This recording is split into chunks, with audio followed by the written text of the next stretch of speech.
여러분 안녕하세요. 알찬 소식을 쉽고 빠르게 알려드리는 대한뉴스입니다. 여러분, 이런 이야기 들어보셨지요? 국민연금 기금이 2055년에 바닥난다. 연금 개혁이 시급하다는 소식 말이에요. 정말 걱정스러운 이야기들이죠. 특히 1962년부터 1969년생까지 바로 여러분들께서는 더욱 불안하실 거예요. 내가 지금 받고 있는 연금이 정말 제대로 된 금액일까? 앞으로도 계속 받을 수 있을까? 혹시 갑자기 줄어들거나 중단되는 건 아닐까? 이런 걱정들 말이에요. 사실 이런 걱정은 당연한 거예요. 평생 열심히 일하면서 성실하게 낸 돈인데 정작 받을 때가 되니까 이런저런 소식들만 불안하 들리니까요. 더욱이 요즘은 연금 개혁으로 받을 금액이 줄어들 수도 있다, 보험료는 더 올릴 거다, 이런 이야기들까지 나오고 있어서 정말 마음이 편치 않으실 거예요. 그런데 이런 불안한 상황에서도 여러분이 꼭 알아두셔야 할 것들이 있어요. 얼마 전에 한 시청자분께서 이런 사연을 보내주셨어요. 선생님, 저는 1965년생입니다. 국민연금을 받고 있는데 계약직 일을 조금 하고 있어요. 생활비가 부족해서 어쩔 수 없이 일을 하고 있는데 갑자기 국민연금에서 연락이 와서 연금이 깎인다고 하더라고요. 일을 해서 벌어야 하는데 연금까지 깎이니까 정말 막막합니다. 어떻게 해야 할까요? 이런 상황에 계신 분들이 정말 많으실 거예요. 또 다른 분은 이런 말씀을 하셨어요. 이 부부는 둘 다 국민연금을 받고 있는데 남편이 먼저 세상을 떠났어요. 그런데 유족연금을 받으려고 하니까 제 연금은 포기하라고 하더라고요. 40년 넘게 열심히 낸 돈인데 이게 맞나요?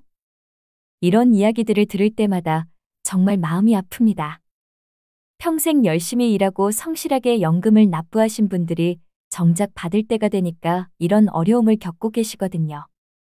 오늘은 바로 이런 문제들, 특히 1962년부터 1969년생 여러분들이 꼭 알아두셔야 할 국민연금의 세 가지 함정에 대해서 자세히 알려드리려고 합니다.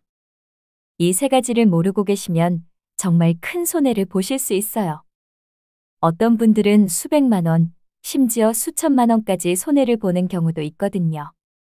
하지만 걱정하지 마세요. 오늘 제가 알려드리는 방법만 잘 기억해 두시면 이런 손해를 막을 수 있을 뿐만 아니라 오히려 더 많은 연금을 받을 수 있는 방법도 있답니다. 그러니까 끝까지 집중해서 들어주시기 바랍니다.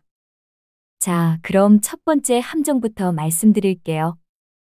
바로 소득활동으로 인한 연금 감액입니다. 많은 분들이 이걸 모르고 계세요. 국민연금을 받으면서 일을 하면 연금이 깎일 수 있다는 사실 말이에요. 어떻게 되는 건지 쉽게 설명해 드릴게요.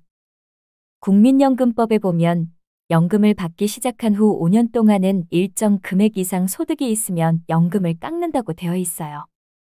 여기서 말하는 일정 금액은 바로 국민연금에 가입한 사람들의 최근 3년 평균 소득을 말합니다.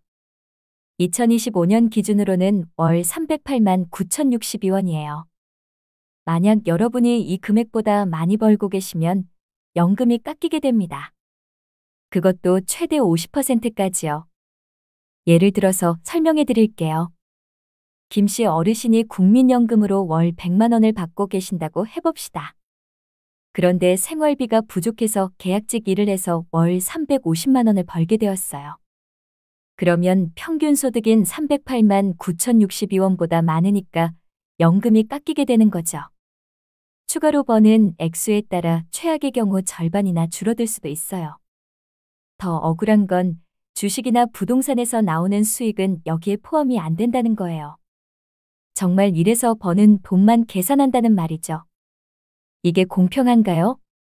두 번째 함정은 유족연금의 중복수급 제한입니다. 이건 정말 많은 분들이 억울해하시는 부분이에요. 특히 부부가 모두 국민연금을 받고 계신 경우에 말이죠. 상황을 가정해서 설명해 드릴게요.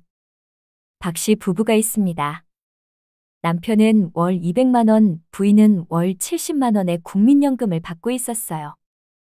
그런데 불행하게도 남편이 먼저 세상을 떠나게 되었습니다. 이 경우 부인은 두 가지 선택을 해야 해요. 첫 번째 선택은 본인의 연금 전액과 유족연금의 중복지급률인 30%를 적용한 금액을 받는 방법이에요. 남편의 유족연금은 200만 원의 60%인 120만 원입니다. 거기에 중복지급률 30%를 적용하면 36만 원입니다. 그리고 부인 본인의 연금인 70만 원을 더하면 총 106만 원을 받을 수 있습니다. 두 번째 선택은 남편의 유족연금 전액만 받는 거예요. 남편의 유족연금인 120만 원을 받고 부인 본인의 연금은 포기하는 것이죠.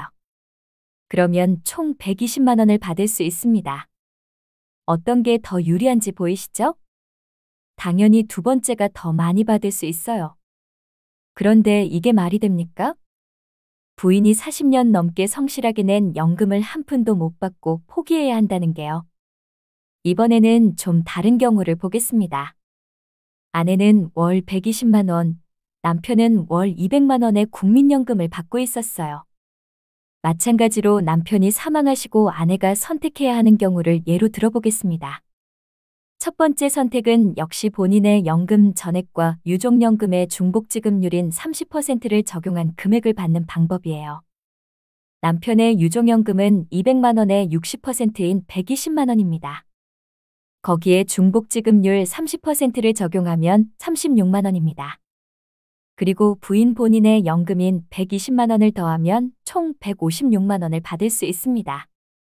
두 번째 선택은 남편의 유족연금 전액만 받는 거예요. 남편의 유족연금인 120만 원을 받고 부인 본인의 연금은 포기하는 것이죠.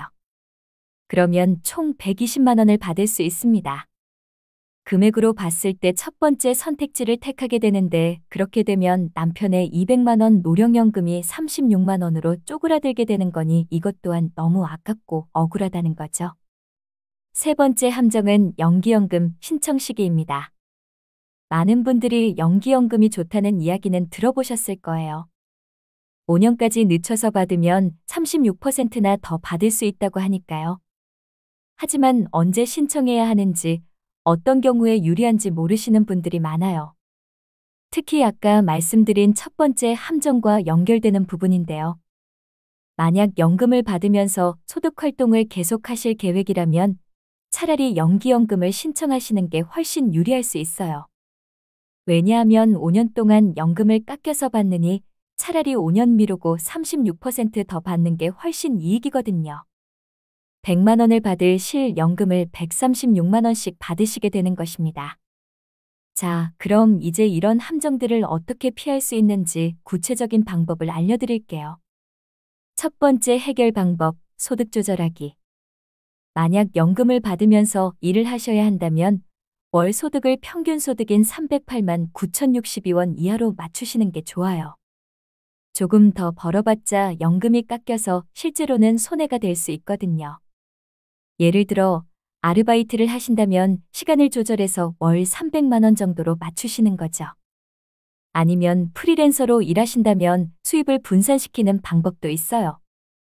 두 번째 해결 방법, 연기연금 적극 활용하기.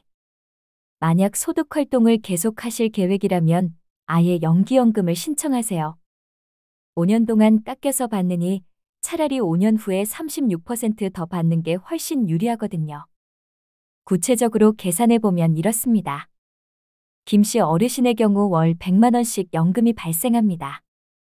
그리고 월 350만 원의 계약직 월급 수입이 있습니다. 이 경우 100만 원만큼 들어와야 할 연금이 월급으로 인하여 2만 550원이 감액되어 97만 4,450원이 들어옵니다. 5년간 총 수령할 금액은 총 5,846만 7천 원입니다. 하지만 이 5년 동안 연금을 받지 않는 연기연금을 선택하는 경우는 어떨까요? 1년당 7.2%의 증액률이 적용되어 5년 후 월 연금액은 월 136만 원이 됩니다.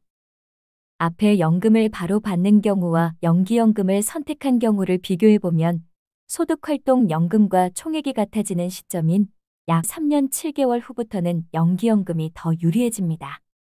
평균 수명인 85세까지 생존을 가정하고 비교해보면 연기연금이 약 9,255만 원 더 이득입니다.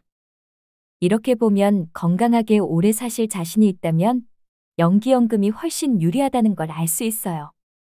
세 번째 해결 방법, 유종연금 미리 계획하기. 부부가 모두 연금을 받고 계신다면 미리 계산해 보세요. 어떤 방식으로 받는 게 더 유리한지 말이에요. 경우에 따라서는 한 분이 일시불로 받고 나중에 유종연금을 받는 게 더 유리할 수도 있어요. 물론 이건 복잡한 계산이 필요하니까 국민연금공단에 직접 상담받아 보시는 걸 추천드려요. 자, 그럼 이제 구체적인 신청 방법을 알려드릴게요. 연기연금 신청 방법입니다. 원래 받을 나이가 되기 전에 미리 신청할 수 있어요. 온라인으로는 국민연금공단 홈페이지에서 가능하고 모바일로는 내 곁에 국민연금 앱을 사용하시면 됩니다. 직접 방문하시려면 전국 국민연금공단 지사에서 신청할 수 있어요. 필요한 서류는 신분증과 통장 사본 정도면 충분합니다. 신청 기간에는 특별한 제한이 없어요. 연금 받을 나이가 되기 전이면 언제든 신청 가능하고 연기 중에도 언제든 다시 신청해서 받을 수 있답니다. 부양가족연금은 꼭 별도로 신청하셔야 해요. 자동으로 주는 게 아니거든요. 신청할 때 필요한 서류는 주민등록등본, 가족관계증명서, 소득재산신고서 등이에요. 배우자는 연간 30만 330원, 자녀와 부모는 한 명당 연간 20만 160원을 추가로 받을 수 있어요. 혹시 복잡하거나 개인 상황이 다르시다면 국민연금공단 고객센터 1355번으로 전화하시거나 가까운 지사에 직접 방문해서 상담받아 보세요. 상담은 무료고 친절하게 설명해 드릴 거예요. 온라인 상담도 가능해요. 국민연금공단 홈페이지에서 온라인 상담 메뉴를 이용하시면 됩니다. 오늘 말씀드린 내용들 잘 기억해 두세요. 국민연금은 여러분이 평생 힘들게 모은 소중한 노후자금이에요. 조금만 신경 쓰시면 더 많이, 더 안전하게 받을 수 있답니다. 혹시 주변에 비슷한 상황에 계신 분들이 있으시면 오늘 영상을 꼭 공유해 주세요. 모르고 손해보는 분들이 없었으면 좋겠어요. 도움이 되셨다면 구독과 좋아요, 알림 설정도 부탁드리고요. 앞으로도 여러분들이 꼭 알아야 할 정보 쉽게 풀어서 전해드리겠습니다. 오늘도 내일도 우리에게 좋은 일이 생깁니다. 늘 응원하겠습니다. 감사합니다.